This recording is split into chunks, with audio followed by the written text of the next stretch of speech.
Welcome to the Rising Tide Broadcast Network. Here you will find a variety of shows which cover a wide array of interests, from comics to creativity, mysteries to mixology, and science to history. There's something for all interests at the Rising Tide. There are shows every day of the week, daytime and nighttime. So take a look at our schedule and see what appeals to you. If you're interested in comics, both independent and mainstream, check out Comics Chaos and Sass, or Comic Book Spectrum, or From the Desk of a Small Press Publisher. If you want encouragement and advice on furthering your creativity, we have Creative as Hail and Tidbits and Scribbles. If you enjoy mysteries and conspiracy theories, we have The Truth Mongers. If you're into interviews with up-and-coming talents, there is a TED Talks made just for you, as well as clever title pending. If you're into classic combat sports, there's the Historical Fencing Guild. And if you want to know what it's like to hang out with convention regulars, we have Stupid O'Clock and Last Man Standing. If you want witty repartee and fast-paced fun, check out Nevermind the Furthermore. If the science of rocketry and spaceflight is your thing, we have Armchair Rocket Science. But that's by no means all the Rising Tide has to offer. New shows will be added as they develop, so stay tuned. All Rising Tide shows share a spirit of mutual cooperation, under the philosophy that a rising tide raises all ships. Lightly ruled over by our comic ringmaster of mayhem, Brian K. Morris, we support and promote each other's works. What helps one of us to greater success helps all of us achieve even more successes. So look at the schedule, check out the shows, and we're sure that you will want to come back for more.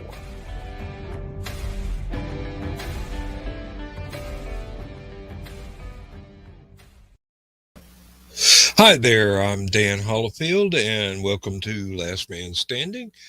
Sorry about the extended intro there, but there was a call of nature that I just had to answer.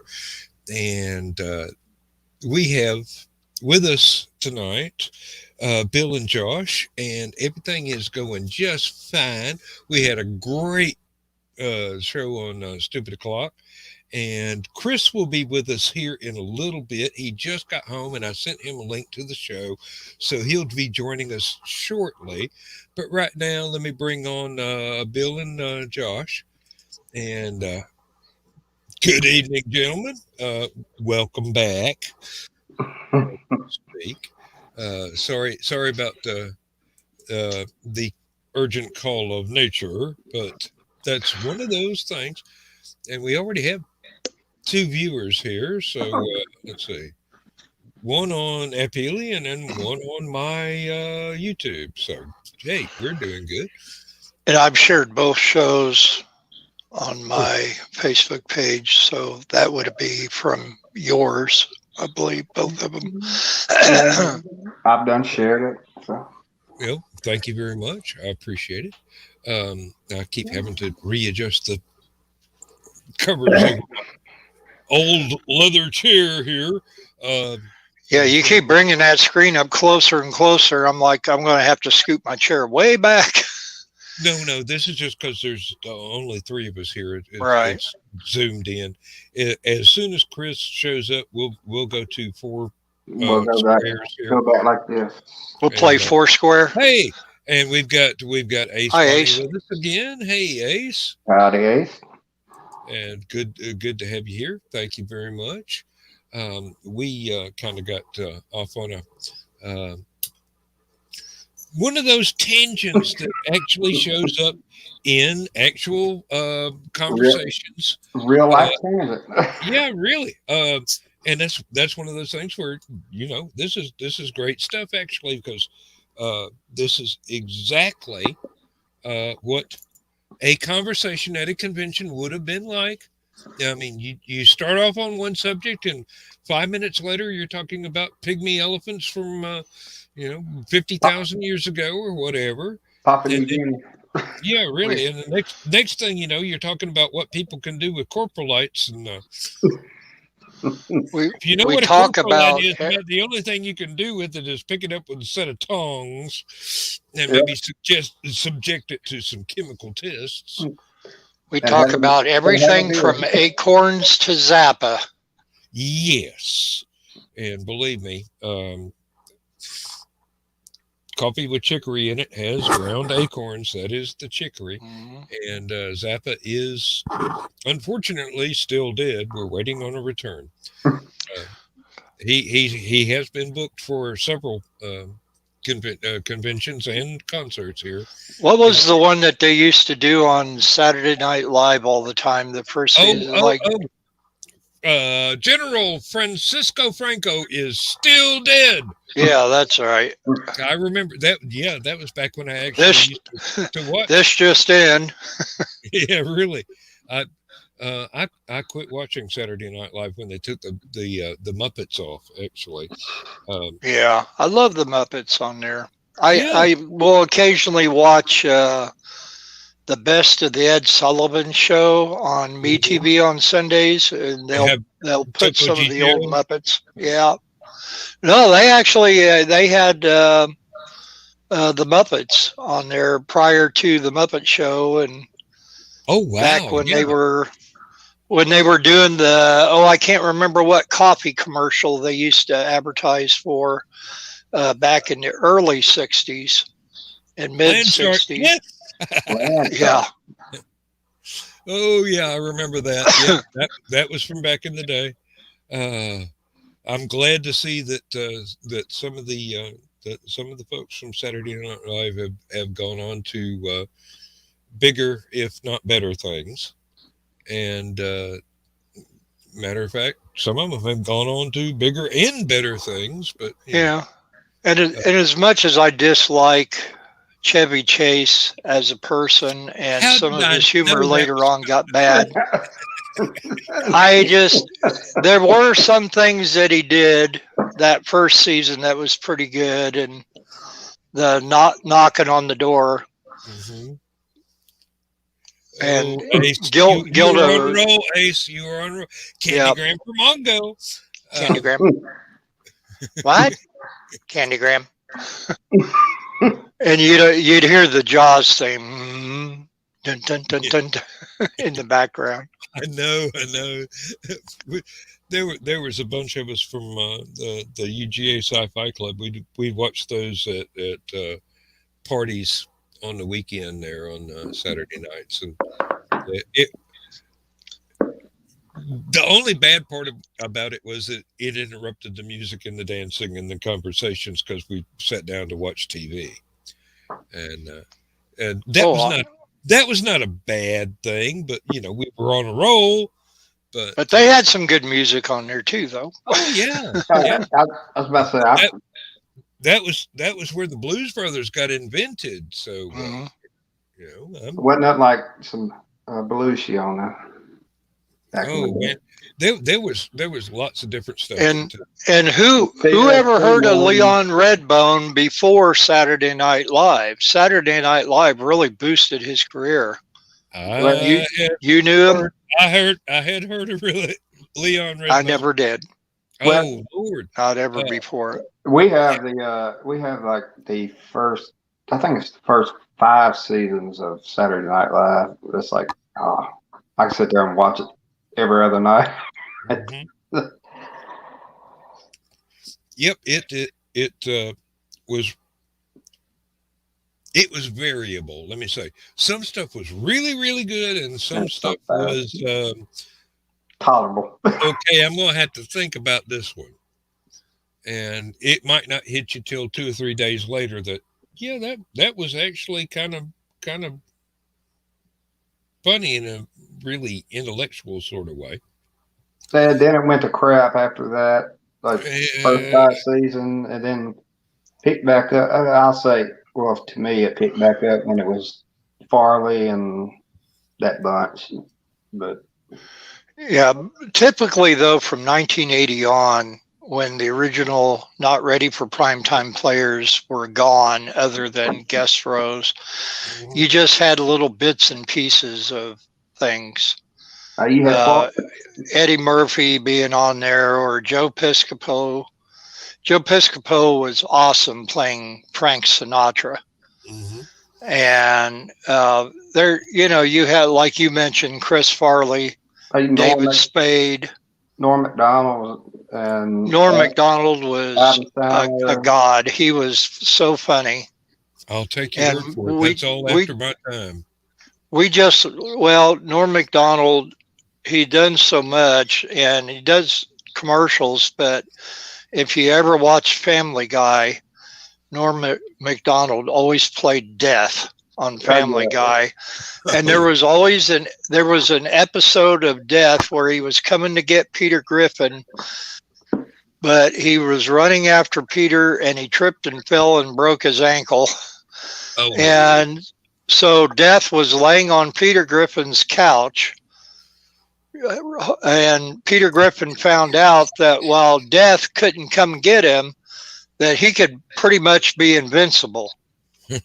Norm Macdonald. Robinson's Neighborhood. Yeah, that was the best thing Eddie Murphy ever did on SNL. Norm Macdonald just had that dry humor. It just was so funny. Well, he had that voice. Yeah, for one. There have been a lot of new comedians come up, not only through that venue, but several others. We used to watch Second City, and that had a lot of folks that wound up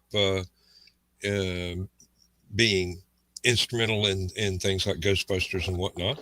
And there was another one, I can't remember the name of it. I think it was also a Canadian production, like Second City. But Ryan Persimmon. Speaking of Ryan, there he is. There I did exactly what I was hoping I would never do. I mispronounced your name, Ryan Persimmon. I'm sorry, I called you Ryan Persimmon. Persimmon. That is my dyslexia. That is not Ryan Persimmon. I think Dan's got something. Ryan. I think your stage name should be Ryan Persimmon from now on. You're going to be big. No. That's just my dyslexia acting up. I'm sorry. I apologize. I would tell a joke about persimmons, but it's not related. No. I have been so afraid that I would do that for the last year and a half.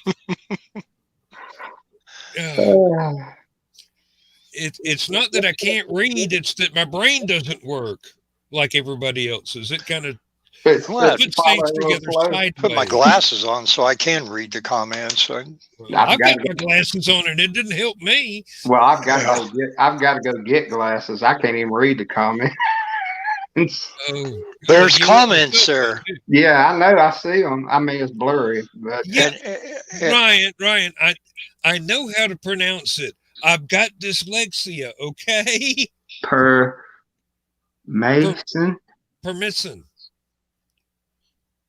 Permasin. Yeah. He's saying his mother had sinned. No, he's not. You're overly caffeinated. The name. Now I almost said persimmon. Now, daggone it, Dan. You got it in my head, and I'm going to use the same excuse you do, saying it's a senior moment. I can't use that, so sorry, Ryan. It's a Southern moment. Ryan, at least he didn't call you Ryan Possum, so just be happy with the fact. We got those climbing in the dog pen to eat the cat food. I swear. He called you after a delectable fruit, or what is persimmon? Is that a fruit or is that a? Yeah. It's not a vegetable. It'd be a fruit, wouldn't it? It's similar to a wild plum. Yes. Ryan, he just called you a wild fruit. No. Ryan Plum. You putting words in my mouth, and they're probably better than the ones I'd come up with. He said you was a very tasteful fruit. I think Ryan is knocking my comedic skills here. Are you saying I will never be on SNL, Ryan? Because quite frankly, I wouldn't want to be these days. No. Hey, I won't even show up on a savings and loans. So. Oh yeah. And Ryan, did you see which classic Christmas cartoon and that I put in every day is Saturday tonight? And if you didn't see it, you're a mean one, Mr. Persimmon.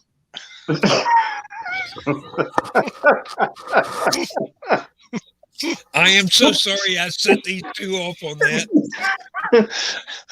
I blame it on caffeinated root beer. I do too. Yeah, I'm blaming it on Bill. Go ahead, blame it. I got a broad shoulders. I don't have nothing else from abroad, but I have broad shoulders. Yeah, I've gotten lots of things from abroad, but I can't talk about that because there's a restraining order. Now Ryan is knocking the Star Wars holiday special, and Ryan, I know Art Carney and B. Arthur. Yeah.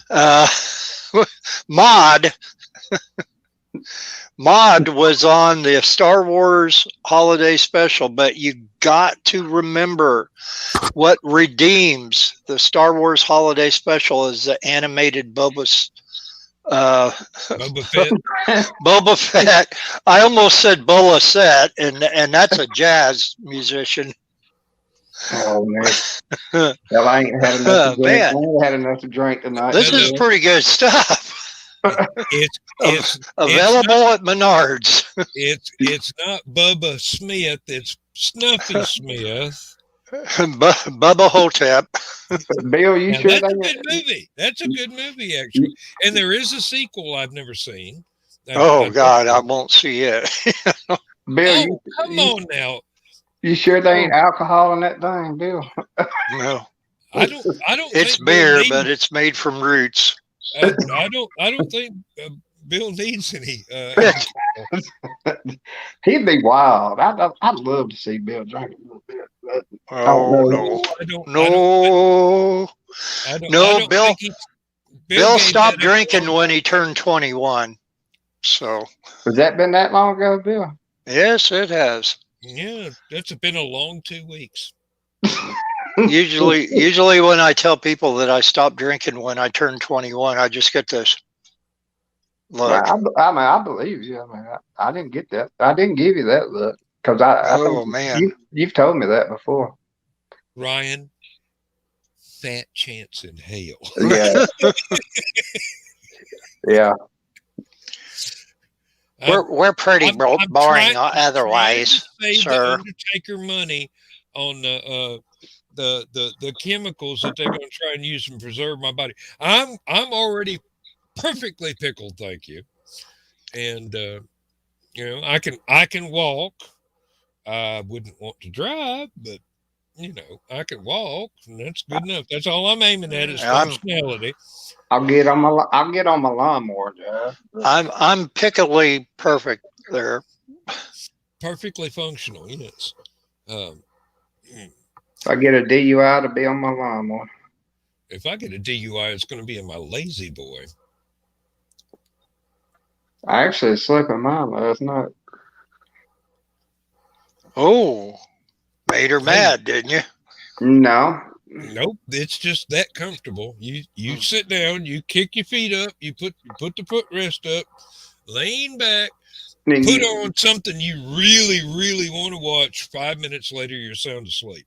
It was a nice Western on, and I just went to sleep.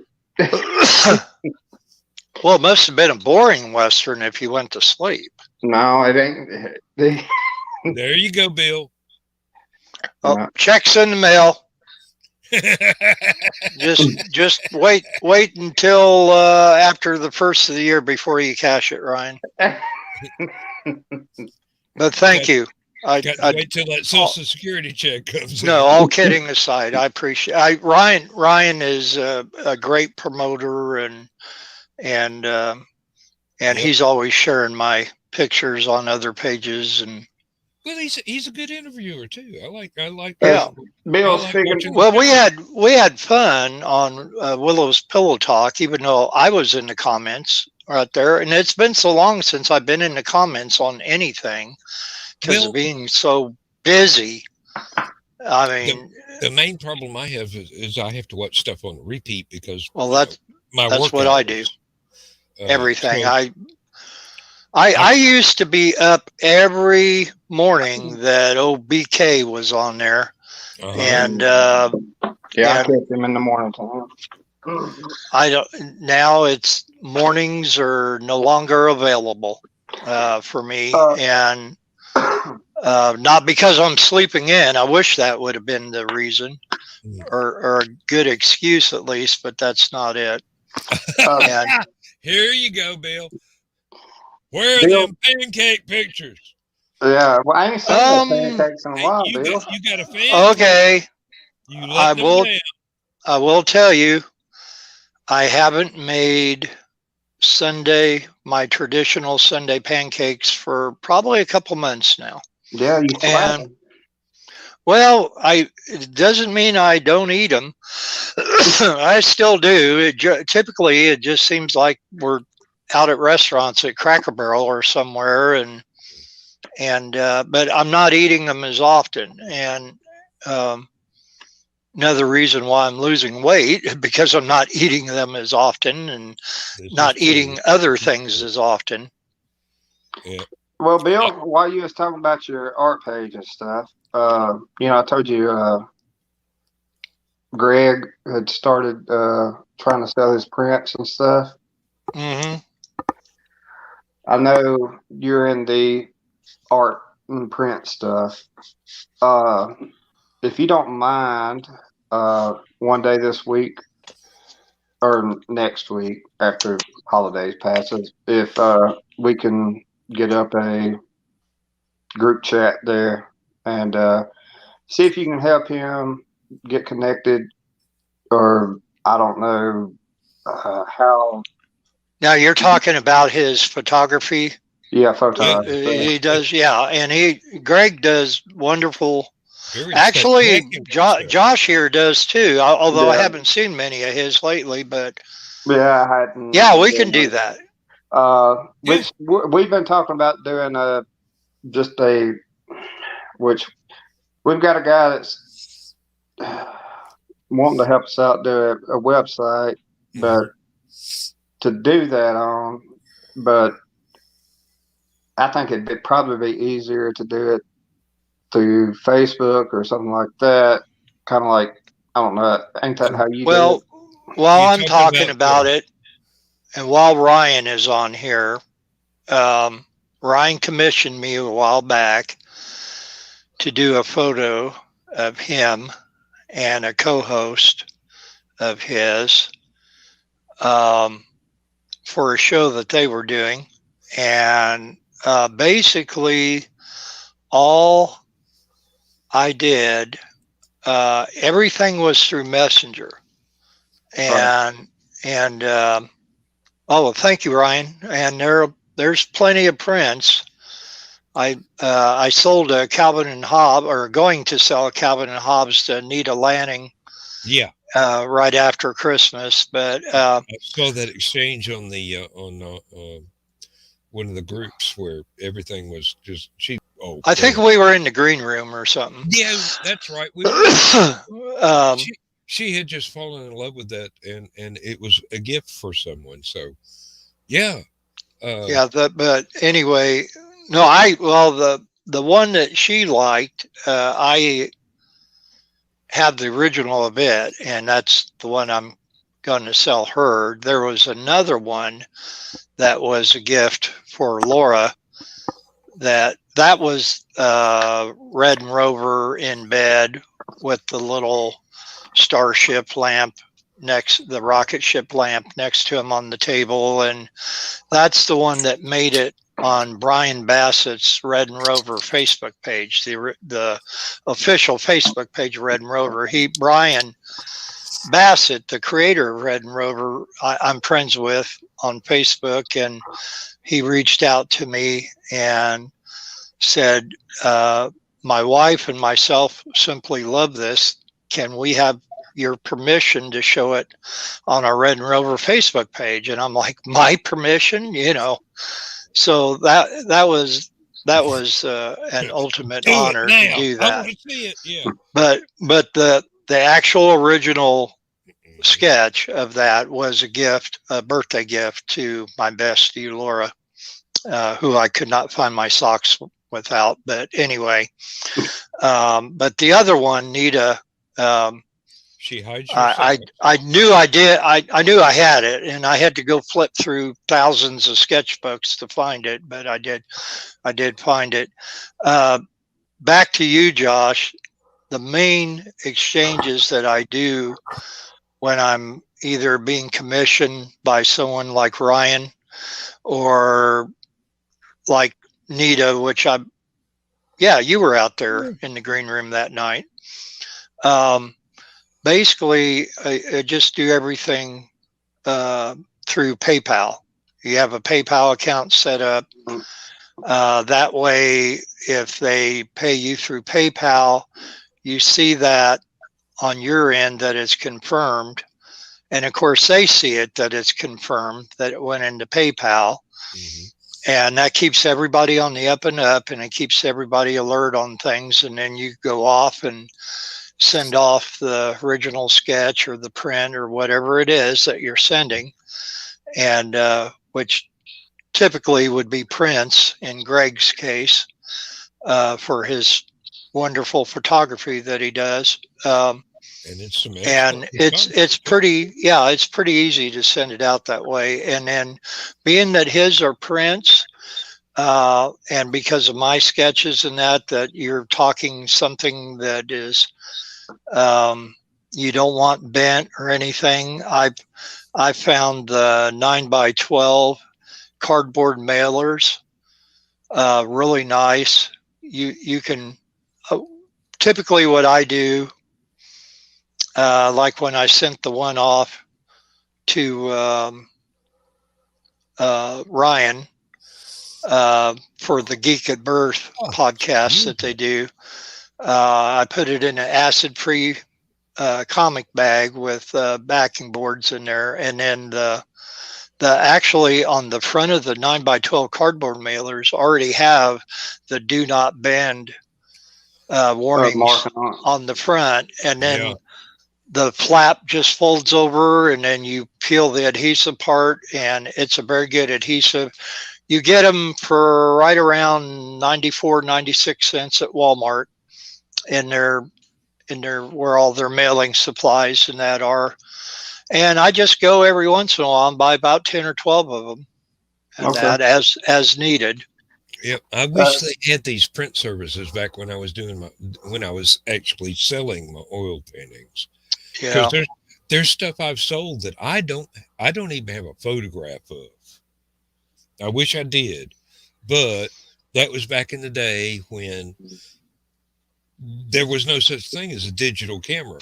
You had to take a photograph on film, take it to some place that would process the film, and hopefully, unlike one of the first things that I ever did, hopefully the place that processed it would not scratch the film while they were trying to get it out of the canister to develop it. I've got a perfectly beautiful thing of one of my oil paintings that has these psychedelic streaks across it where they had actually clawed into the film and erased part of it and left it just smeared and looking like somebody had done some special effects thing on it.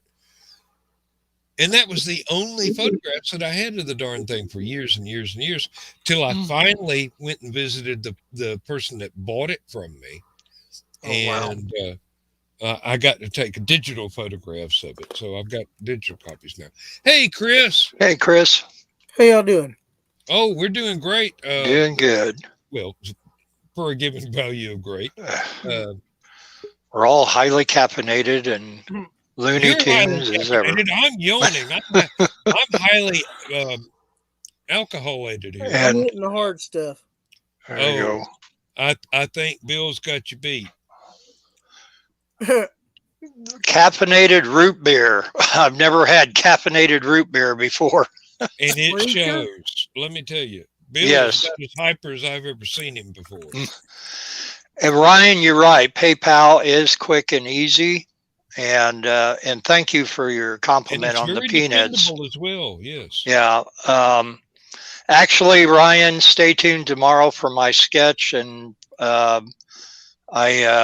did a little special PixArt thing for Christmas Day, so you'll like those. But yeah, PayPal is quite easy, and I hope Make up your mind, Chris. they I'm don't go getting away busy very over here. soon. My finger roamed a little too quick. Well, don't let your fingers do the walking. Can't do that anymore. Bear Bryant ain't alive. Oh, Well, in some people's minds, he still is probably.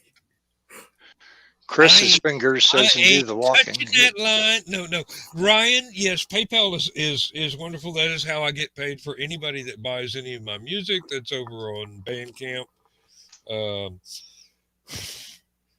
Thankfully, we got away from letting your fingers do the walking here. This is not Pornhub. You're not pulling yourself through puberty here, boy. My fingers stumbled too much, so I do love your drawings, Bill. They are awesome. Oh yeah, Bill's. thank you. Well, I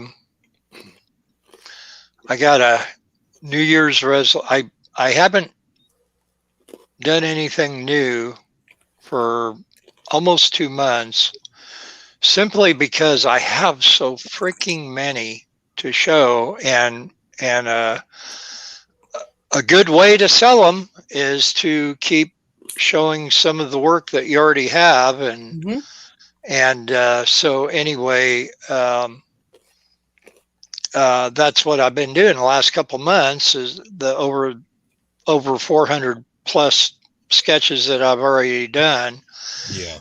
And because there are a lot of people, that it's new to them. They haven't seen it, either because they weren't friends of mine then, or weren't hadn't liked my artwork page or something like that. But I will have a New Year's resolution that I will try to keep, to start new work again after the holidays are over. Oh, and because for one, I need to practice. I mentioned this on Stupid O'Clock. I'll mention it again here. I am within about this much of finishing the next book, and it might take me, if I get a week's worth of writing time, it'll be done, and I can send it off to my publisher. Excellent. And That's then the Tom Darby novel, right? Yep, sure is. It's the prequel to Abducted, where it goes back into what his life was before, when he was in the Army, Air Corps in Korea, and flying spy planes, and then getting drafted by the spooks on the ground, which he always hated. And this, that, and the other thing. And we got some on the private chat here I didn't even see yet. Oh, Josh. Yeah. Okay. Yeah. So let me go back here. Yeah, Josh just, well, you can bring yourself in anytime, or well, I can bring you in now. Yeah. Whoop. Now we lost Chris. So I don't know how to bring myself in. I was just in the backstage. That's right. You don't have ops, so you can't bring yourself in. I'm sorry about that. I miss so much when I don't stay alert. Sorry for So- interrupting. So Chris is supposed to be right back, but He's back. There he is. Oh, He's back. Hey, Chris. that How you lets you doing, know how Josh? long it takes me to look over there. So, Oh, there's another comment somewhere. Let me find it. so Dan, how many Tom Darby books will this make? Is it 4? 4. Okay, yeah. Technically, this will be the absolute beginning. Okay, the one that is out called Abducted was the first one that I actually wrote. There is a mention in short stories in the Spaceport Bar series book. And right now at my publisher is the 4th book, which has him doing a little guest bit, which is kind of short. Not like the walk-on in the short stories in the Spaceport Bar book. After that, he is going to be talking about stuff that he did as a little old man being called back out of retirement and doing things. And after that is 2 different things that tie into the Spaceport Bar series. And they're going to be basically a mix between the collector's museum stuff and Tom Darby as working for the collector in his intergalactic museum. Dan, did you say you had any of the first 2 left? I think I've got 2 copies of the Spaceport Bar stories, and I've got 10 or 12 copies of the first standalone, the one that I wrote so many years ago that I created Tom Darby in. And then send me a message when we get through with this. Well, if you got an ebook reader, you can go to Amazon. I can't read it off. You can't do ebooks. Well, that's all right. They got physical copies there too, Okay. and you can order them from Amazon cheaper than I can mail them to you. Okay. The only drawback is I'd rather have your autograph them. I want you to autograph it, man. Well, you just have to show up at a convention at Hallowcon next year, and I will gladly sign. I will sign a blank piece. I will sign everything but a blank check. Well, I'd like you to do that. Just don't have Dan sign it before he tries your chili, Josh, because he may not be conscious afterwards to sign your book. Well, that's true. Oh, we got to cook all that crazy meat. Joe was that's up to y'all. I'm not getting into any more contests. If I want to cook something, I will get. We're just gonna cook to have fun. Yeah, that's exactly it. So I have before you get off on this cooking tangent, because I know when you get talking about cooking, then it's about 12 hours later before we get back to anything else. But what? No, I was just gonna say this quick. We need to make like a menu. We'll cook off each other and like make a menu. I mean, like no, I'm out of any more cook-offs. I mean, no, this ain't a cook-off. I'm talking about like if you want to do chili, I can do like a roast, and somebody could do whatever the heck you know what I'm saying. Well, I have been trying to think of something that I could do that would be complimentary. We do everything complimentary, and not step on anybody's toes. Yeah, that's right. Yeah, that'd be more better than doing your specialty. Yeah, and you and Bill haven't been there. You don't know how good a cook Megan is. Yeah, I was gonna say I awesome. I mean, just utterly awesome. And then you've got Louis Lee's oh, what was it? Did you say rib? I think you said ribs or something. Or I No, can't remember what you no, said earlier. it was jambalaya. Yeah, jambalaya. I think is what you said earlier. Yeah, and he's threatening to That's do what even Lewis did. more. Yeah. Well, that sounds good. I'll bring the cauliflower popcorn. We'll let Joe Dog Yeah. try it first. Stay up north. We'll string that cauliflower popcorn up Yeah. and shoot at it with a 12 Show us gauge. how that tastes. Bill. Okay, deep fried cauliflower popcorn. I don't You care don't if do- Now, yeah. Now you want it, don't you? Now, yeah. I said the right words. I didn't think you could deep fry styrofoam. Deep South fried cauliflower popcorn. I'd rather have deep Okay. fried. Okay, here we're getting off on the tangent again here, but anyway, at least it wasn't the tangent that we got off on Stupid O'Clock. So real quick. Now we have absolutely nobody watching us. So no, nobody's watching us. See, Bill, we can I can do finish on them the art stuff? yeah. Is it better to just for him to pay for a web page to do that, or would it be just all you do is tell them, Dan. You go to a shop that does the prints, whether it's online or someplace local, right? And you make sure that it's good quality prints, right? And then you sell it online. It can be with your own little web page, or you can make a website just for it. You could do it on Etsy. You could do it through several other things. Right. Yeah. So this one I know because I got the dang reflection. Well, no, it's still okay. This is my Christmas present from Wendy Lou Lee, and she actually put 2 bill and all that.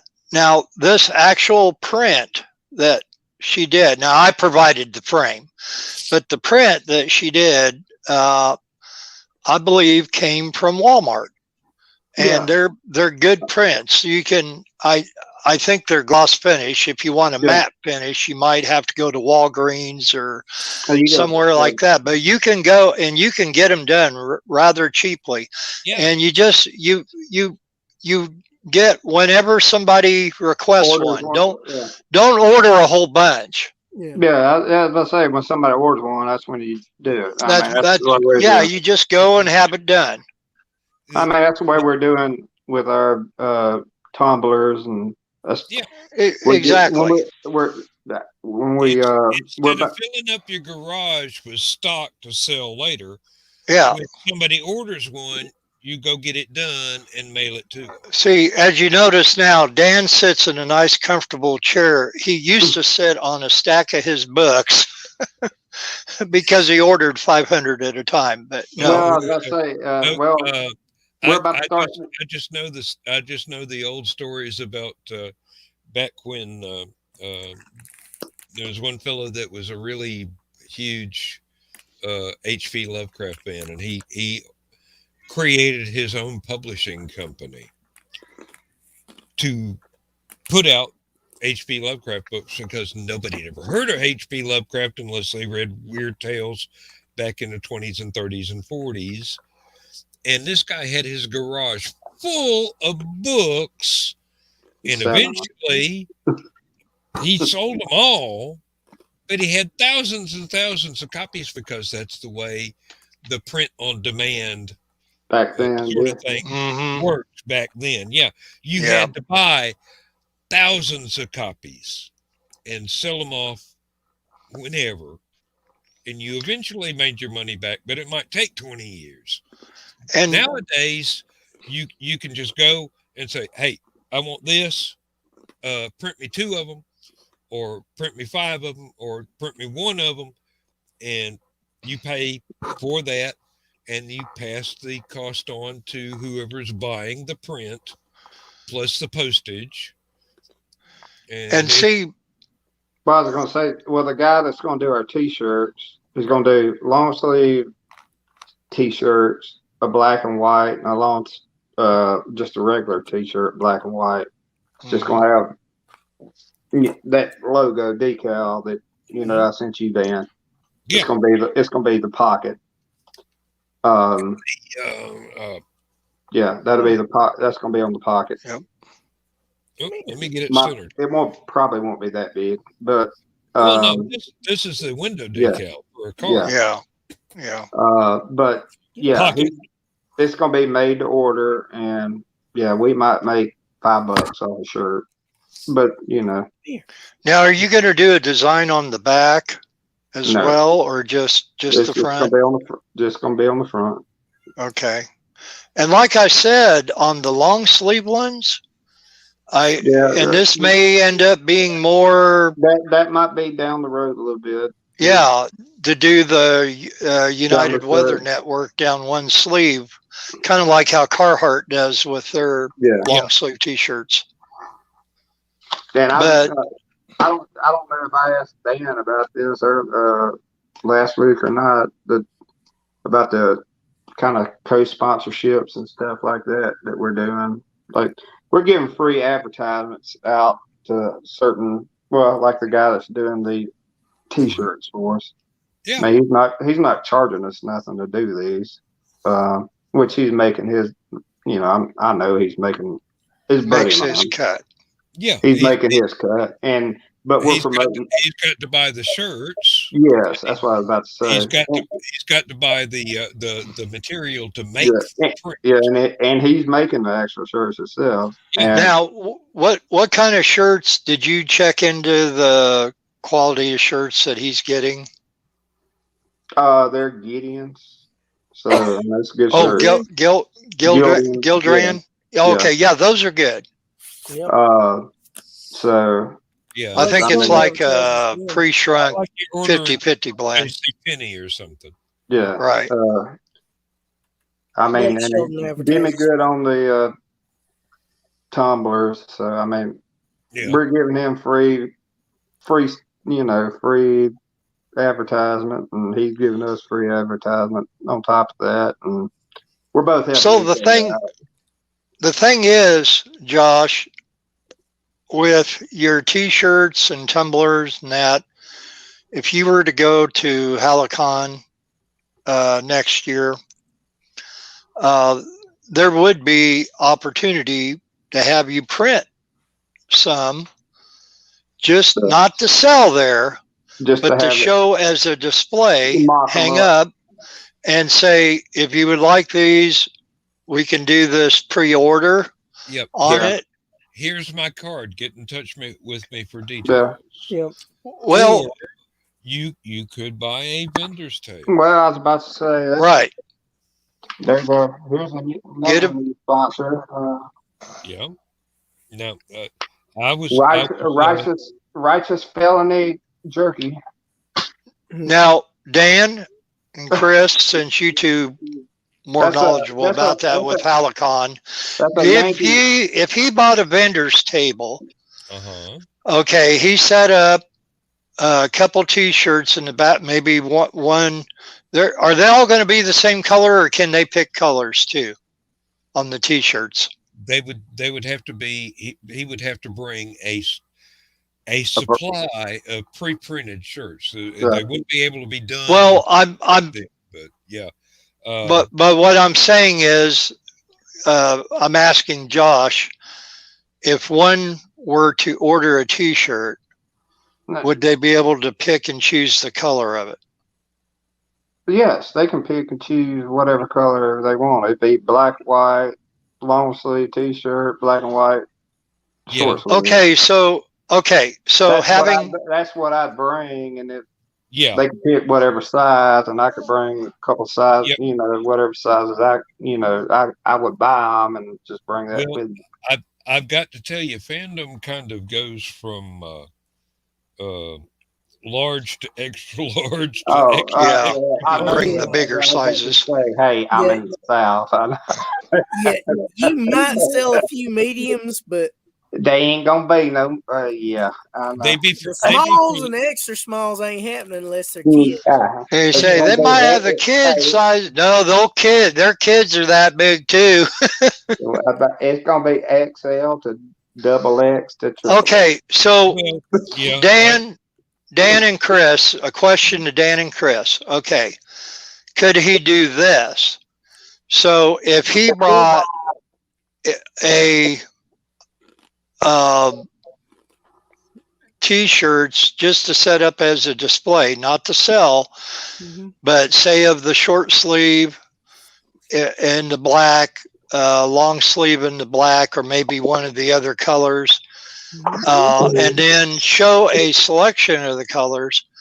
Could he not, if they had a PayPal set up, have them pre-order it or pay ahead to where they would basically be ordering the t-shirt that would be sent to the people, but having them doing it there from a vendor table as opposed to just doing it online normally? If he's got If I got some to PayPal, sell, Square, Cash App, whatever people's got, well, he can do it. Venmo. I was about to say, I've got Venmo, PayPal, Yeah. but the vendor I order from, he uses PayPal. So Yeah. And PayPal is probably the most recognized. So And PayPal can also use Venmo. let you log in as a guest and use a credit card. If you right, They yeah. also use Venmo also. Yeah. So. Yeah. Now, But a lot of people were being using old those. school, I would say you would wind up selling more in person, physical, right there at the Of table course. Yeah. than you Yeah. would getting orders. Yeah. If orders were the only thing you were trying to Oh, sell. absolutely. Yeah, I agree 100%. And vendors' tables are what? It depends on the space. He's got different size spaces, so it varies from price. I don't know the exact prices on it. He's got a chart with all that stuff on it. Well, I got one that was not the most expensive in the room, but it was not necessarily the cheapest in the room, and Yeah. it was. He's got several that are real similar in price, and there's a couple of bigger spaces that Yeah. are a little more. The one I got was $100, Yeah. That ain't bad. and I mean you're there. Your merchandise is locked up when the vendor's room is closed. Yep. Everything is locked up. And only Chris has the key, but so if Well, anything, as I Joe's say, got one too. Chris, speaking of that, well, do you know where it's going to be at this next year? Same place or? same place. Well, we haven't finalized the contract yet, but it's probably going to be in the same place. Yes. Yeah, And it's a nice little place. does the vendor place have Wi-Fi? I was able to go online inside when I was vending. They do have Wi-Fi there at the hotel. It's not that great. Well, the only reason I was asking is I could like do like a rundown of like radar and stuff like that of the group, but And we're working on getting a hard on, access point. well, I mean, I could probably just do it over my phone if it came down to that. I could probably just but we're working on getting a hardline access. We've got one, but we're trying to work it where we can get more things plugged into, maybe a router or Wi-Fi that you can hook into. Okay. Like I said, it's all in the works, and there's it would be nice to have a router doing Wi-Fi in the vendor's suite, rather than depending on the hotel's Wi-Fi. Well, but that's one of those things that's in development, and it may not happen for a while. So Don't count on it. The hotel Wi-Fi is I didn't have any problems with it whatsoever. It's adequate. It's not advanced. If you're looking for like blazing speed and all Right. that, you're not going to get No, it. If you can don't need. access the internet and it's decent. Yeah. We wouldn't be able to stream a show, probably because we'd wipe out the bandwidth for the hotel. Well, I mean, I can pull 150 from my phone just from 5G. We do have one hard point where we can plug in a Cat 5. We're working on getting more.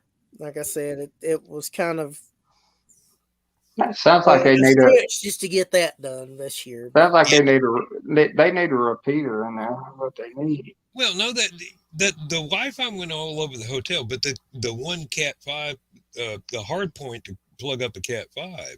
Yeah, this is a dedicated. Oh, dedicated. Yeah. Dedicated port. Yeah. No. For the hotel, us and whoever's renting the room. Everything is fine. It's not exceptionally fast, but it's acceptably fast. Right.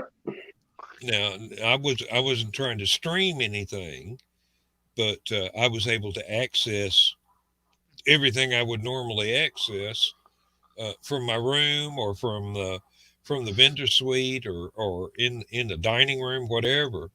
Yeah. But if you're trying to do a show, you really going to want to tie into that hard point, and that's going to be a choke point because people are going to have to plug in to some kind of router that splits that one hard point into several. But that's just something that is underdeveloped. I was about to say I wasn't thinking about doing a show or anything, but I was just thinking about recording and posting later. You got enough to do that, especially off your phone. If that's Lord, yeah. I think another thing, Josh, if since you guys are now paying for StreamYard, if you can set up a laptop or a tablet or something there and get a good enough Wi-Fi signal to run your StreamYard, just to run some demonstrations for some people there, saying this is the reason why we're selling the t-shirts and the tumblers and maybe hats or whatever else you're going to plan on selling, and this is where the money is going. And pull up some of your radar, some of the different functions that you and Greg go through during a show, finding wind speeds, tracking a tornado path or hurricane path, something like that. Give a couple demonstrations to some of the people that are coming up to your table. And so if it's good enough to do that, then that's what I would definitely do. Oh yeah. Or you can just pull up old shows. Yeah. Or record something ahead of time, but I think people like to. Well, yeah, you can always go back to your library of shows if you have them stashed on YouTube or something. Oh yeah, I was about to say. Yeah, pull them up for people to see.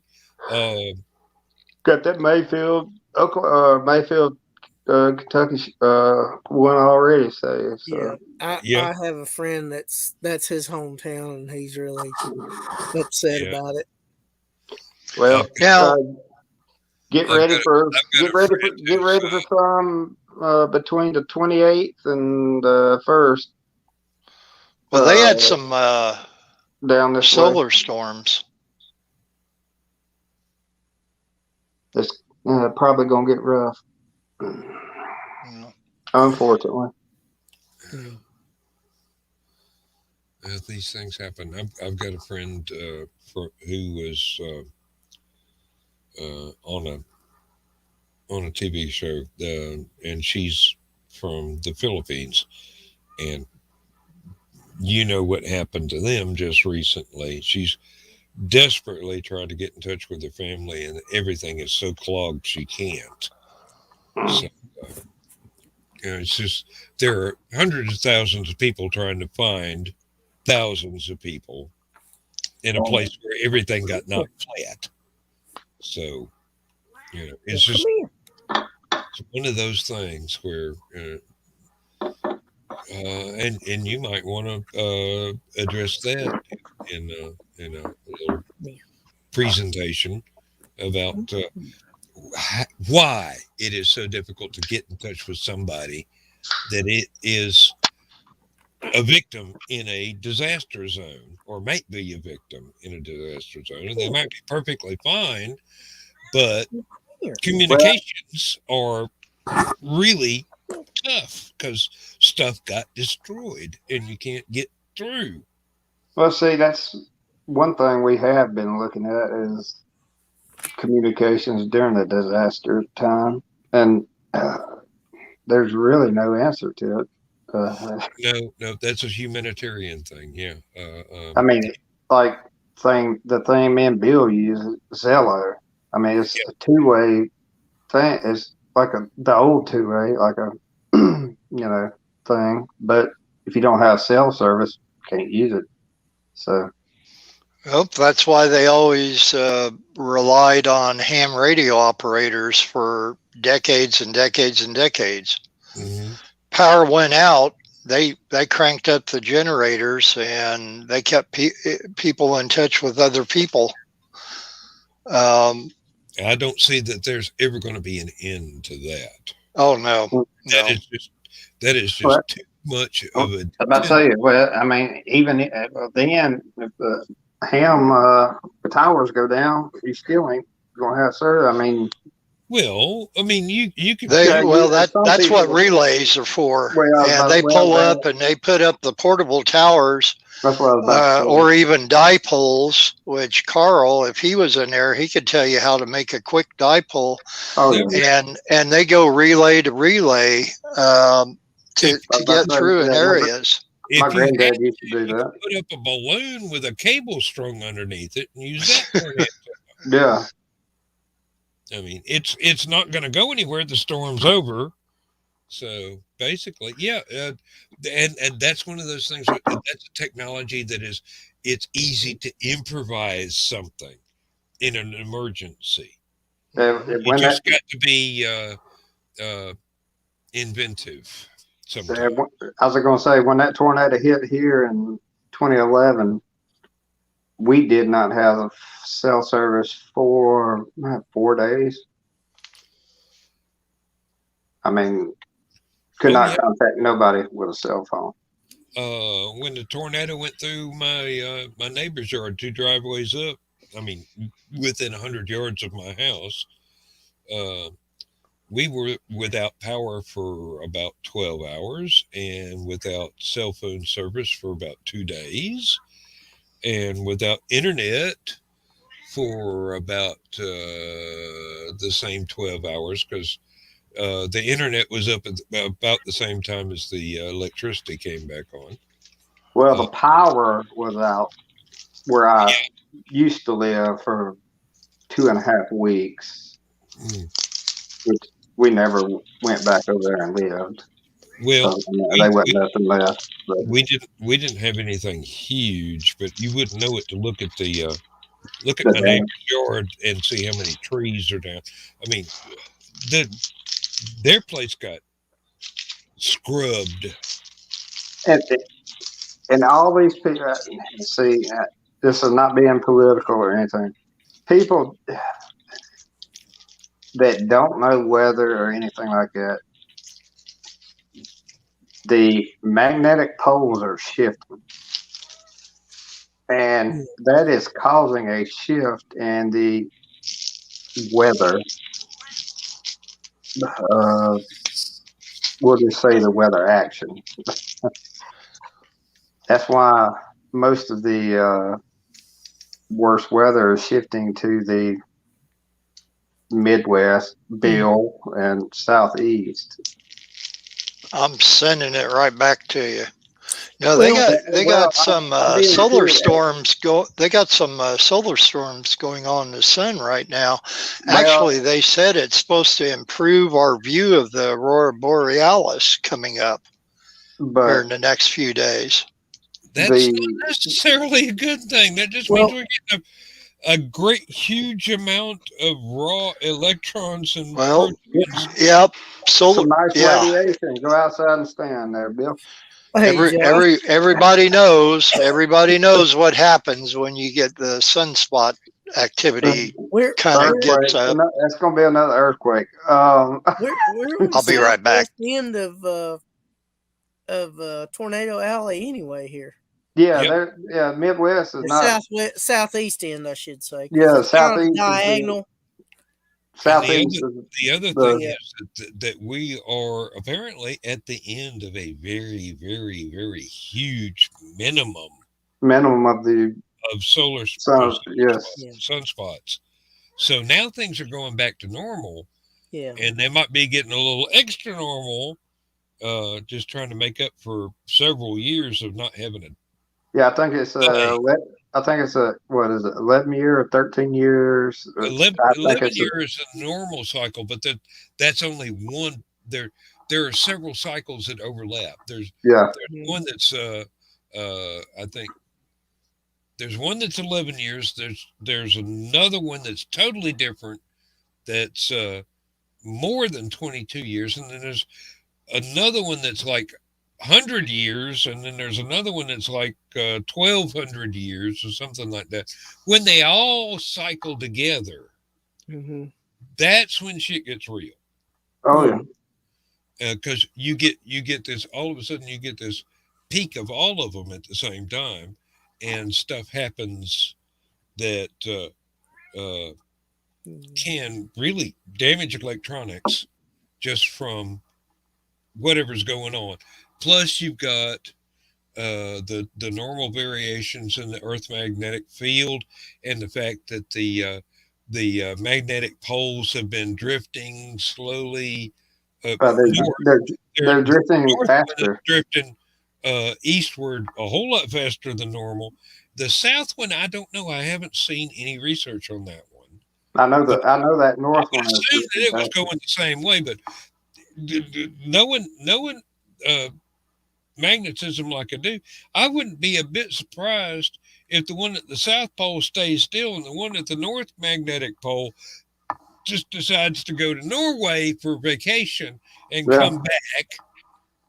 But these things happen. These things happen. It's been happening. I mean, it's gonna happen. I mean, there's gonna be a pole shift regardless. I mean, it happens like every 500 years. No, 50,000. Was it 50,000? Okay, I was wrong. But no, we're about 20,000 years overdue. Okay, well, so well, I mean, like that. Now I'm just going from memory. If somebody wants to look it up and please fact check us. Yeah, I'm sure Stephanie would know, but she's been through so much here lately. I'm not gonna even bother. No. I Stephanie with anything whatsoever. But if we have a major earthquake at New Madrid, it's over. New Orleans is underwater. Yeah, ain't nothing gonna stop it. New Orleans is underwater. Atlanta will be underwater. Shit, I'm about to say. Not Atlanta's high. Y'all are good. Yeah, Atlanta. I should be good. We might be. Buildings might be knocked down, but Atlanta is actually the highest state capital in elevation. Stone Mountain might be gone. No, Stone Mountain is nothing but solid granite all the way to the magma. I mean, it might crack, but that might be the only thing left. Yeah. Well, I might need to run up there. No, I think the Appalachian Mountains will still be. They do. Well, you do know there's volcanoes up there, right? You know that this is the third. You ever been to Junaluska? Hot Springs? Yeah, we know about volcanoes in the Appalachians. Now, remember, those are very, very old mountains. Yeah, they're silent. Yeah. No, they're worn down. Yeah. Do you know? They used to be huge, but It used now to be 26,000 miles or 26 miles up in the air. Yeah, now they're worn down. They were dormant. Yeah. As dormant as a volcano can ever get. Yeah. North Georgia is actually the third most active earthquake area in the United States. Yeah, but most of the quakes we get can just barely be be recorded. In fact, there is tiny things. They might shake the house and you go, "Them damn airplanes!" Well, it wasn't an airplane. There is an inactive fault. That's what kills me over here in Alabama. They talk about the Bama boom. Yeah. Okay. Yeah. If the new Madrid fault cuts loose, it's going to do some major stuff. Actually, people talk about the one in California. Oh yeah, that ain't got nothing on it. That is more active. That is more active. Yeah. If Jimmy. New Madrid cuts loose, we're gonna see a bad day. That is the most active seismic region in the United States. Actually, San Andreas is number 2, but the San Andreas has more stuff that shall we say more makes fault lines and everything like that. So that's ridiculous. Hey, Jimmy, how you doing? Man, we got a lot of people on here tonight. Hey, no, we've got Jimmy. We're talking about weather. We got Jimmy. That's it. That's all we got. There's an active or inactive fault that runs from Dalton to Rome, Georgia, and I remember it was about the year 2000. We had an earthquake that I felt at about somewhere between 4 and 5 in the morning. Is it not amazing they always hit that time in the South? Usually, it's about the time people either finally fall asleep or start waking up. Yep. Yeah, and you know why that happens? Because we got guns and the damn earthquakes. Somebody got gas. Or somebody. Joe Dog made chili again. That's what it is. Or somebody's got chickens, or their neighbors have chickens. Sorry about that, Chris. I had to make that joke, but go ahead, buddy. Like I said, I've had to deal with it, and it's not a pleasant thing. That's why anybody that wants to give him pickled eggs or anything like that gets dirty looks from me. So you don't have much to say to John these days, do you?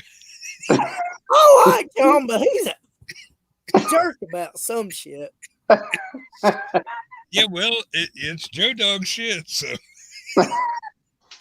we just have to deal with the gaseous aftermath, you know. Yeah, well, I don't like dealing with it. John John can walk away. John needs to be held in place and forced to live with the consequences of his actions. It sounds like we need to put up a gas chamber up in the hotel. No. There is one. All you got to do is give Joe beans or pickled eggs. We need to come up with a reverse gas mask, some kind of inflatable suit that Joe Dog has to wear.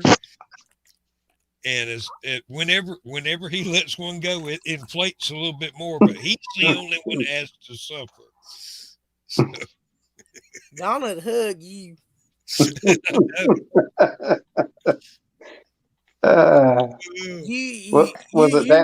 might get a reward of some sort. I don't know.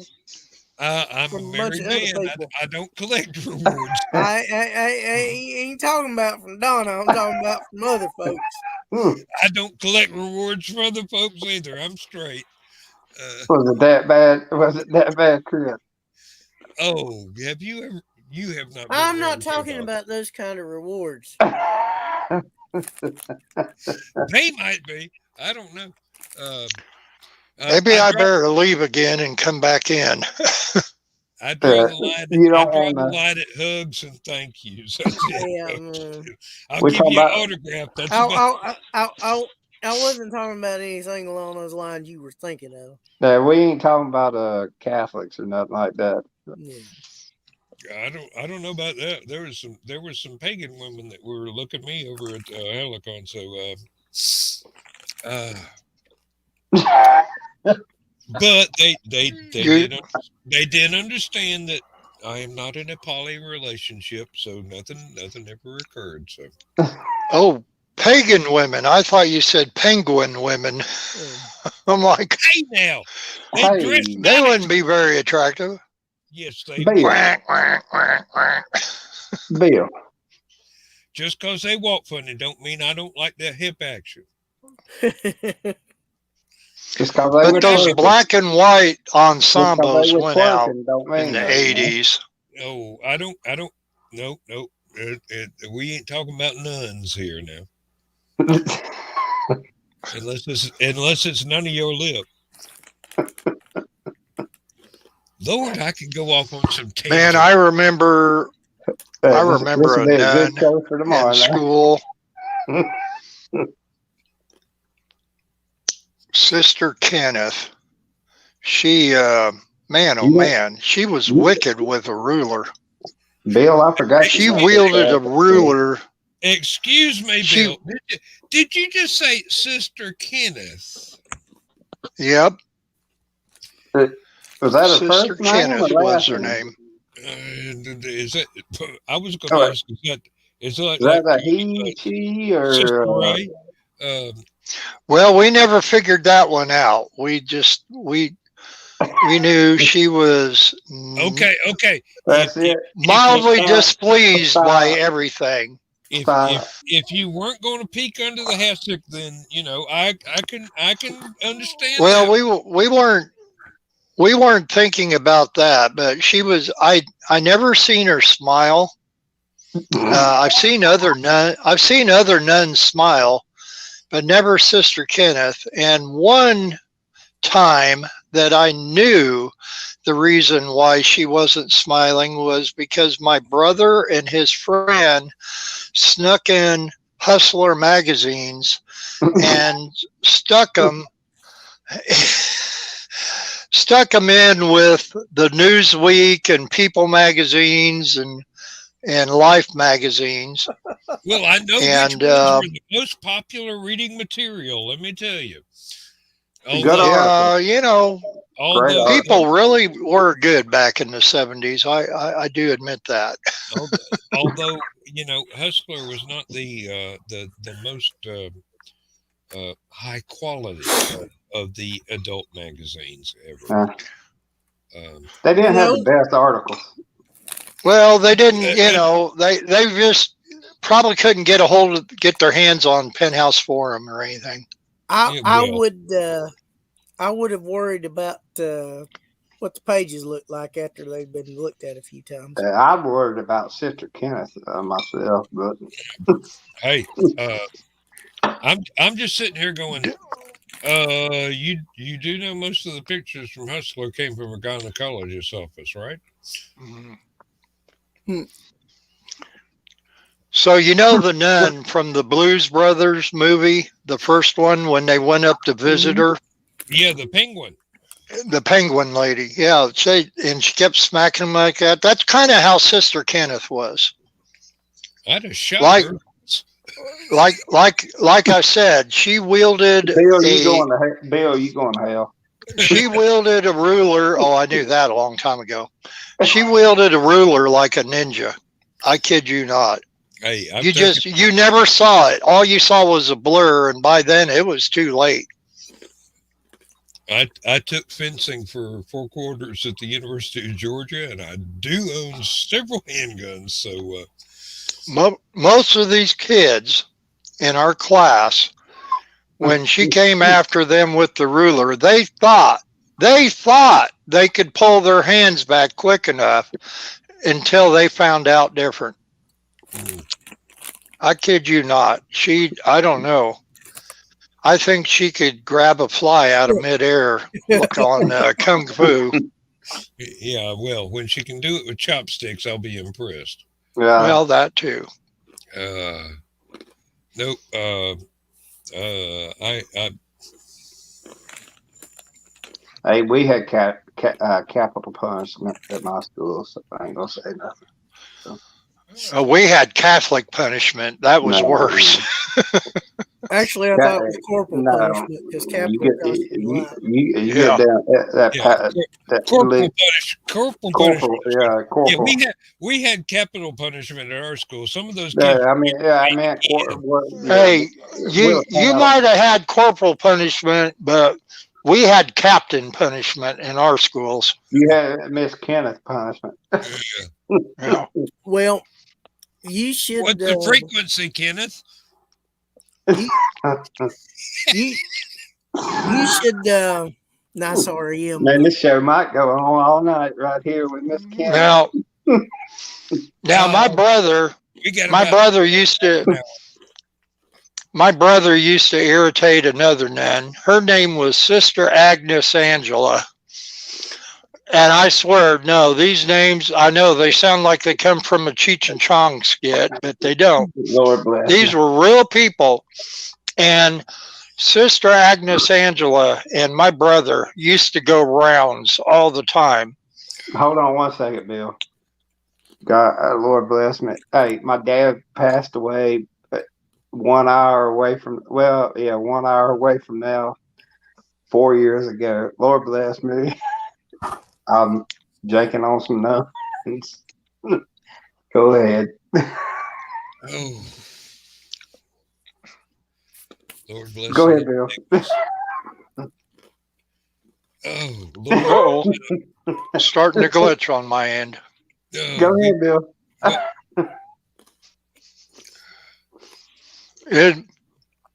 All I was going to say, and it's getting a little glitchy on my end, so just in case, it must be those solar storms. No, it must be you. The memory of Agnes. Your ass. You starting to vibrate, Bill. Yeah. If I see some fire come up behind your ass. Don't tase me, bro. Don't tase me. You might explode. My brother and Sister Agnes Angela were not friends at all. They were sparring partners, and I kid you not, there would not be a day that one of them was mad at the other one for whatever reason, and it was generally because of my brother. No matter who got mad or who got the short end of the stick, it was caused by my brother, because that's just how he was. But then they found out, Sister Agnes Angela found out first, and then my brother found out that their birthdays were both on the same day. Oh, they didn't they? They became the best of friends after this. I don't know why that made a difference at all in the world. I can tell you. And they exchanged birthday cards every year for as long as he was in school. Bill, have you ever heard the term mutually assured destruction? Not when my brother's. When my brother is concerned, he's always at fault. He was always. God rest his soul in heaven now, but he was generally the antagonist. You don't do that with a nun. Oh man. Well, Bill, I don't know if you can see the logo on the cap I'm wearing, but the local college is Dalton State, and their mascot is the Roadrunners. I found my cap today, so I decided I'd wear it. They actually won a couple of national championships. Now, they're not like Division 1A, you know, the big schools are in, but like that one right here. yeah. I like this one right here. Yeah. They ain't won nothing. Oh. Congratulations, Eric. True. But you know, like I said, for a small school, you know, it's pretty good to win a couple of national championships. What division? Double A or what? It's I don't even think it's like NCAA. I think it's like NAIA or something like that. But that's still good. Yeah, Big and one. they won one in the late 70s, and they won one in like 2015. Dalton, Georgia. Yeah. In fact, it's about half a mile away from the Hallowcon Hotel. Okay. But anyway, I know Bill's a fan of cartoons from back in the day, and I figured seeing it's not the exact Roadrunner, but I figured it would bring back a few memories. Kind of looks a little bit, yeah. I was about to say, Bill Which a lot of people don't. Bill would love some minor league baseball teams. Oh, yeah. Well, I want to go to Huntsville to see a Trash Panda game. Oh, yeah. Huntsville's got great baseball team. We drove through there every year going to our reenactment down in Selma. Go down there and see the Montgomery Biscuits. What is it? The Mobile Bay Bears? Yep. Is that their team? And what is it, Birmingham Barons? No, they don't. Or did wait? I think they changed. Is it the Barons now? I think Michael Jordan played for them. Yeah, he played for the Barons. I think it might still be the Bears, but I know they still have a team. I thought they changed the name or the nickname of them, but I know they still have a team up there. They built a new stadium up there. Yeah. A football stadium and baseball stadium up there. Yeah. Well, Huntsville's the biggest city in Alabama now. Yep. Hey, we number 4 or 5. Oh, good Lord.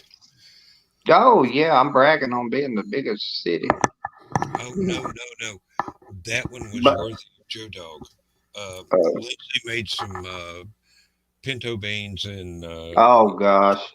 smoked ham soup 2 days ago. And I swear, I'm glad I was off camera when that happened.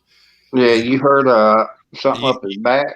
That one showed up on radar. Let me tell you. I about to say, let me turn radar on. Call him the brown streak. Keep that stuff away from Joe Dog. Oh, let me turn on. It tastes so good. I swear. Hey, Josh, Rome's got a nice stadium too. I don't know if you've ever seen one of their ball games. Dalton? Rome, Georgia. South of Atlanta. Way south of Atlanta. Rome's got that big Coliseum. Did they not? I thought they was going to build it. Did they not ever build that, or?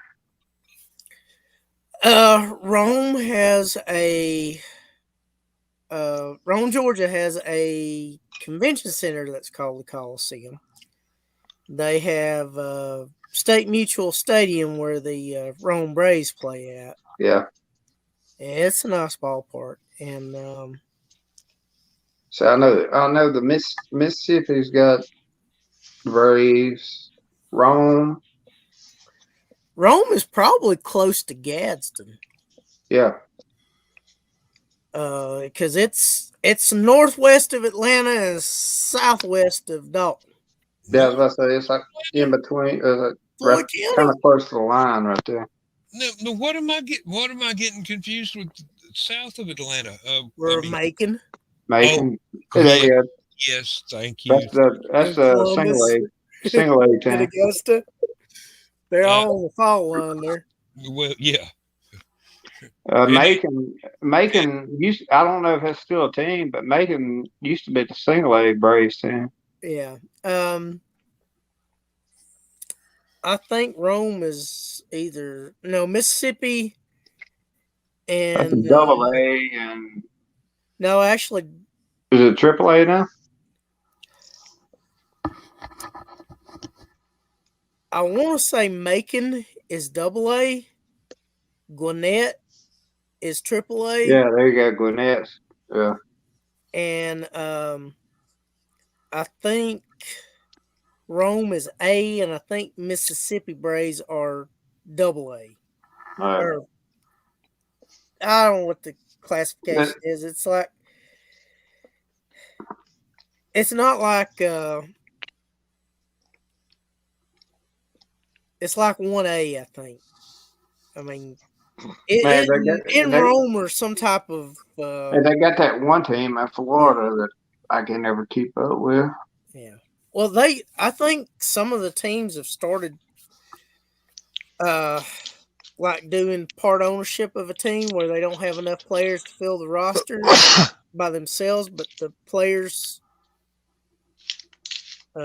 join in on. I don't know. Yeah. I'm not as up on baseball as I should be, but I'm worried there's going to be another lockout. That is one thing I would not want to do, be playing minor league baseball. Yeah. Hey, Dan. Yes, sir. I'm going to back out and come back in because it's been glitching a lot here on my end. I'll be right back. All right. I'll look for you and pop you back in. Well, I'll wait till Benjamin comes back in, and I'm going to get off here. All right. We've got about we got a little less than half an hour on the normal time, but we can end early if we really want to.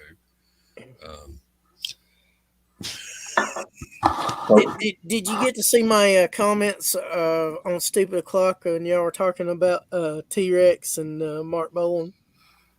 Not yet. I've had Facebook turned off. I will see it. I will see it in the morning when I get up. They have to read it to me because I cannot read the comments. They're so small. Well, I was basically talking about I love the Power Station's cover of Bang and Gone. Yeah, I need that right there. Yep, you sure do. You've even got this little bitty one here where you get really close.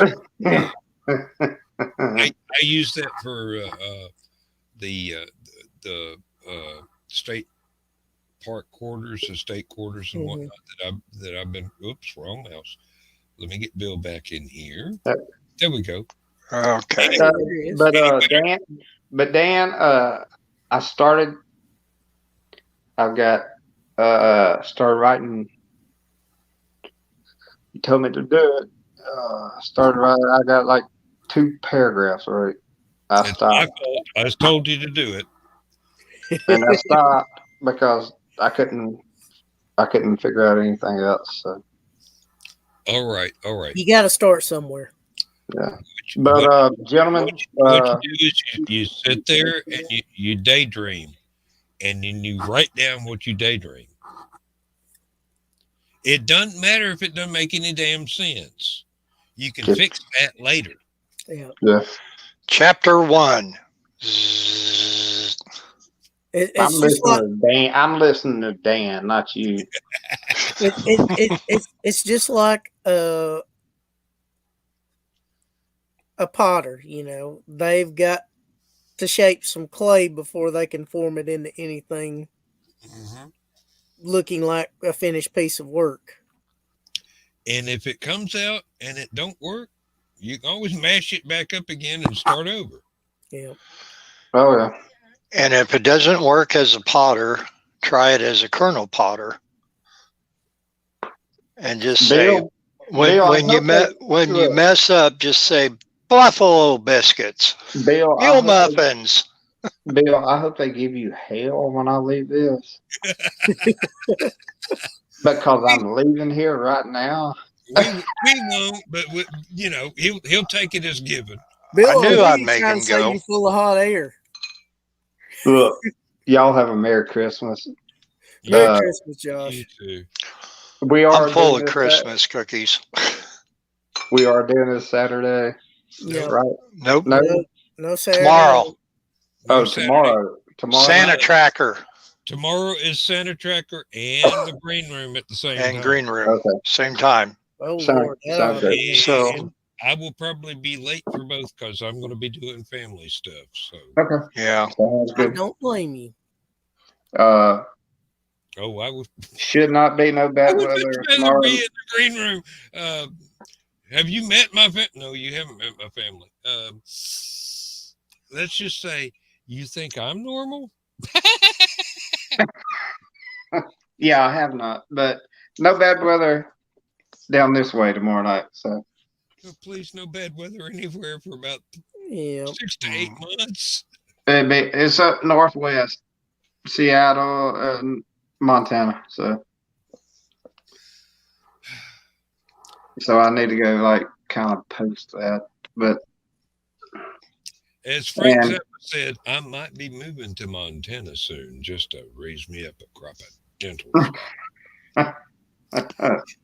If you've never heard that, go ahead and go to YouTube and just type in Frank Zappa Montana and listen to it. It's gorgeous. It's absolutely beautiful. But you got to sit there and enjoy hope, it. and hope everybody in the rest of the house is asleep so you can laugh your ass off. No, well, I'm about to go and make my wife watch it. So. Since she ain't got since she's got to work late tomorrow, so I get to enjoy it. You ain't going to get none tonight, then. Shit, no, I get to enjoy the house all day tomorrow by myself. So. That would be the best time to do the YouTubing then. I'll do it. All right, guys, y'all have a Merry Yeah. Christmas. You Merry too. Christmas. You Same too. to you. Lord, hard to believe it's less than 24 hours away From what? for Christmas. It's after Christmas midnight. Eve. Yeah, it's less than 24 hours away till Christmas. It's already Christmas Eve. Yeah, 12:40. Yeah. Not here. Oh. Yes, Lindsay gave me permission to sneak out of the house and go Christmas shopping for her tomorrow. I told her because of recent events and all the jerking around that I got at work, I was not able to do my usual stealth shopping Mm-hmm. and get her something. And I'm going, honey, if you don't pick something out, there ain't going to be nothing under the tree. I really hate that I have not got you a surprise for Christmas. She goes, you can leave tomorrow and you can go look for something. So I've got carte blanche. I could come back with a unicorn or I could come back with, paperback book or whatever. Anything that I think that she would just absolutely love. And Get her some unicorn fuzzy socks. Furry socks, rather. no. I know what she likes. I'm just joking. That's all right. I understand. I got all my shopping done and actually got it wrapped a couple nights ago, which Laura was very envious of me of doing that. Then, of course, I've spent the last 3 days baking cookies, and which I will keep one container of them here and then take all the 50,000 other cookies over there. But Laura was supposed to do her wrapping her gifts tonight because she's doing all the cooking for Christmas, with the exception of my baking, which she's even baking a pumpkin pie, and she's baking a birthday cake because it's her dad's 87th birthday on Christmas Day. Right.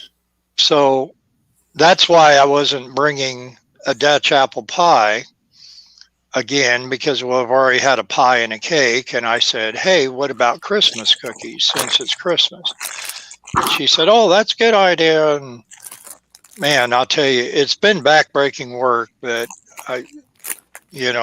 it's something I haven't done for a long time. So I'm glad I did it just to get into practice. Well, the only bad thing about shopping for Lindsay this late is because usually what I'll do is I'll get something in October, November, and take it to my lab at work where I've got wrapping paper and ribbons and bows and tape and whatever, and wrap it up and leave it until I come home as close to Christmas Day as possible, and then hide it until I can wait till she goes to sleep Christmas Eve and, do the Father Christmas thing and sneak it under the tree. Well, this year, if because I was so stressed and wrapped up in work stuff, if I want to do that again, I'll have to go to work tomorrow, unpaid, go to my lab, get the wrapping paper and the ribbons and whatnot, wrap up her gift, and leave again. Now I've got a card where I can get in and out of the gate without having to clock in as if I were getting paid, because I get holiday pay tomorrow. Yeah. Oh yeah. And if I was to clock in, it would screw things up because I'm not supposed to be there. Yeah. But they might see you, Dan, and they say, hey, Dan, since you're here, we could use you for a few hours. It shouldn't be that big of a crew, though. My reply would be, bugger that. I ain't on the clock. I ain't doing nothing. I didn't figure Laura. Christmas. Yeah. No, because I just went back to daytime only. So I've got the same holidays as the management does. So I've got tomorrow off, and I get a regular holiday pay for that. So it'll be like I had a full week. And then next week I have one vacation day left for the whole year, and I took it on. I scheduled it for New Year's Eve. So I will work Monday through Thursday next week, and I'll have New Year's Eve off and go back in on the following Monday and start yet another year. I have to be on my best behavior tomorrow because Laura's going to end up having to do all her cooking and wrapping her gifts at the same night. So I'm thinking she's not going to be in the most reasonable moods. I definitely cannot act the way I've been acting tonight and get away with anything. Usually when I act this way around her, and she's a pretty well reserved person, and so the most I'll get out of her is her commenting, "You're a dork." that's her favorite word for me. You're a dork. Yeah, but tomorrow, if I act like this, I don't think dork is exactly the word that she would be using. Stay away from not tomorrow. Not tomorrow. Yeah, her vocabulary might suddenly expand a bit. Yeah. Stay away from the caffeinated root beer. Well, sadly, I have 3 more in there. It's a 4-pack. You're on your own, Bill. I mean, you make your own rules for your life. I'm just telling you, if you want to take it in your own hands, I would be very sad to go to your funeral Sunday. Okay. Yeah, you don't want to turn her into Ruth Buzzy. Yeah. Yeah. Oh, and Well, Ruth Buzzy, the purse. Yeah, Uh, laughing. yes. Who was the guy in the tricycle? Was it Artie Johnson? Artie. that was Artie Johnson. Thank Yep. you. I could not come up with his name for love nor money. Very interesting. Yeah. Whap. Now what? Now she had a name when she played that character. What was her name? I don't remember her having a name for that character. Yep. Because they had a cartoon that had both of those characters in the cartoon, and both Artie Johnson and Ruth Buzzy did the voices for him as well. I should know that, but I don't. That's weird. If you ever find out, let me know. That's going to bother me for, about. Yeah, and it wasn't. But I think the cartoon only ran for one season. Tried to look it up here because I should know, but I don't remember. I did not ever know that those two characters had a specific name. It just, Artie Johnson, the little old pervert, and Ruth Buzzy, the purse lady. And that was about it in my mind. Of course, I was a kid then, so I was not very well informed, and there was no internet. Okay, they only list a couple of the actual characters played. Yeah, the cartoon was called Baggy Pants and the Nitwits. Supposedly it ran from 77 to 80, but I didn't think it ran that. Let's see. Artie Johnson a nitwit. It was actually created by Artie Johnson, and it had Artie Johnson, Ruth Buzzy, Joe Besser from the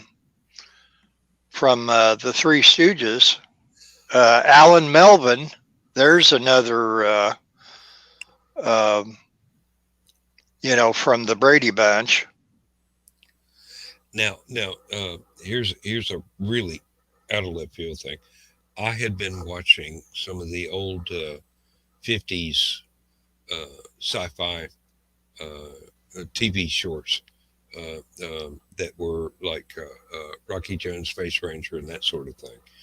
Now there was one, I can't remember which program it was part of. I do believe it was part of the Rocky Jones, but I could swear one of the major villains in one of the episodes of that was a guy that I knew from Laugh-In, and I could almost swear that it was Artie Johnson playing a serious villain on this. And I don't have the faintest idea, because I looked at the character sheets at the end of the episode, and it did not give I did not see a recognizable name for the villain. I mean, it was a serious bad guy. This was like Killer Kane or Ming the Merciless style villain, but for Rocky Jones Space Ranger. Tyrone F. Hornice, the dirty old man. Yes. Yeah, and Gladys was her name. Now I remember those. Yeah. Gladys and Tyrone. Yep. Oh, now why do I hear that to the tune of "Cruising" by Michael Nesmith now? Yeah. Oh, I forgot he was in Love at First Bite. Which one? Artie Johnson. Oh, he played the Renfield character, didn't he? Yes. Mm-hmm. All right. You said that he was a bad guy in the movie? He was a major villain in at least one, maybe 2 to 3 episodes of Rocky Jones Space Ranger. Okay. And he was a damn good bad guy. I mean, Yeah. you seriously believed that he was deranged and evil. But it was either him or Henry Gibson. I can't remember which one it was. And now that I've said it, I do believe it might have been Henry Gibson. Oh, he was also in Cannonball Run too. I did not realize that. Oh wow, I didn't remember that at all. And I've seen. Oh, he was in Cannonball Run too. I've seen both of them, and I don't remember that. So one of these days I'll have to get around to rewatching those two. It'd be worth it just to see Dean Martin once again. I swear. My patron saint, Dean Martin. Don't Call Me Charlie. Making of a Male Model. Munchie. I never heard of that one. Don't know. I do not see Henry Gibson or Artie Johnson in the Rocky Jones Space Ranger, but here's one I didn't realize who was in it was Sheb Woolley. Oh, He played Lawson. Oh, I forgot Gary Owens was on. I don't remember the character. Yeah. Lawson. I bet it was a serious role too. Actually, a lot of these I don't recognize the name. Of course, this is all. Yeah, it's the 50s. Yeah, 1954. So that's about 8 years before I was ever around, but still. Well, it was about 3 years before I was born. I don't ever remember seeing these in rerun anywhere. I've seen so many other things that I fell in love with in rerun. Obviously, I wasn't around for Little Rascals or Our Gang, but Lord knows they... There are a couple of channels on YouTube where you can watch the entire Rocky Jones Space Ranger thing. And you can actually watch the ones that were based off of the Robert Heinlein Space Patrol. Tom Corbett. Tom Space Corbett. Patrol. Yeah. Mm-hmm. Yep. You can catch all of them, and it's all 1950s TV stuff, and it's on the same. Well, I want to say it's on the same order as the Captain Video and stuff like that, but it's actually got much better production values because these look like they were made to be movie serial stories, right? Yeah, rather than made for early TV, which would fit Captain Video and stuff like that. But well, what was the one that inspired the Rocketeer? Was that called Rocket Man or something? That was a B movie serial. Yeah, it's trying to think of the exact name of it, and I don't remember. But there are 3 different serials. Okay. They are Republic serials. It's I think one of them is Rocket Man, another one is Zombies of the Stratosphere, and another one is King of the Rocket Men. And it was basically Commando Cody. That was that was the first 2, and then in the third one, King of the Rocket Men, the guy's name was Jeff King instead of Commando Cody. So it was all the same stuff, but they changed the name for the third one for some reason. I don't know. Yeah, I loved watching those. That was the first ones I got hooked on. Yeah, those were Republic serials, and I would watch them in the afternoon when I got home from school back in when we were living in Clinton, Tennessee. So I'd come home, I'd watch that, and then they would show Fireball XL5, and they'd show the old Fleischer Brothers Popeye cartoons, Mm-hmm. things like that. And then, we moved, and years went by, and I caught other stuff from the same sort of era and a little bit later. Actually, when we were living in Athens, Georgia, back when I was really young, the cable TV had become a thing. Rather than, hey, we've got 3 channels now that we bought the extra antenna thing, but Dan has to go outside and turn the antenna so we can get the third one. Yeah. Oh Lord. Yeah, I remember being at my grandmother's and having to go outside and going, oh well, here's the Porter Wagner show. We got to turn the antenna this way. Oh, and now we want to watch The Wonderful World of Disney in black and white. So he had got to go outside and turn the antenna again. And then when there was a third channel, boy, that one was hard to home in on, I swear. Mm. And then at our house, instead of at Granny's, Dad had went ahead and got one of those motorized antenna turners. So we just spin the bugger around 360 degrees until we got the right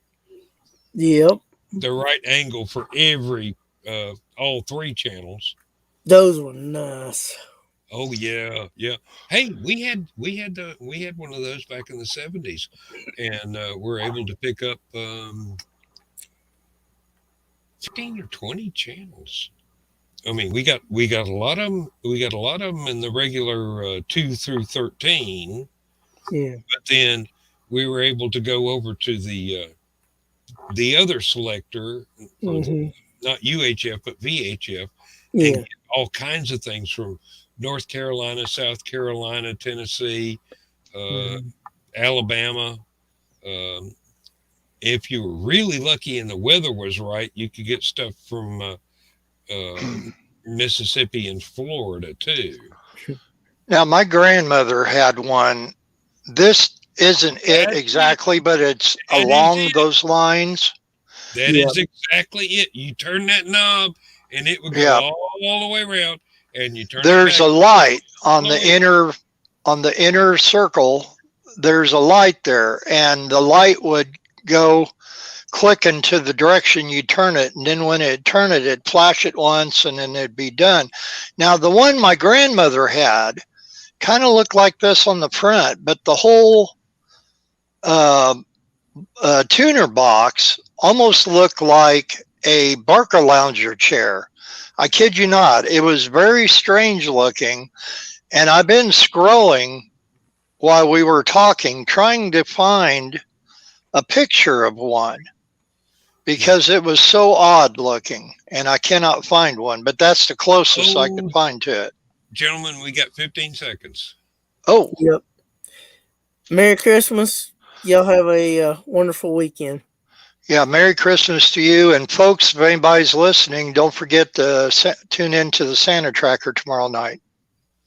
Thank you very much for being with us. We enjoyed doing this show, and we hope you enjoyed watching this show, and we hope you enjoy watching reruns forever. Merry Christmas. May you and your families all be blessed. God bless you. Thank you very much, and good night. Good night. Good night.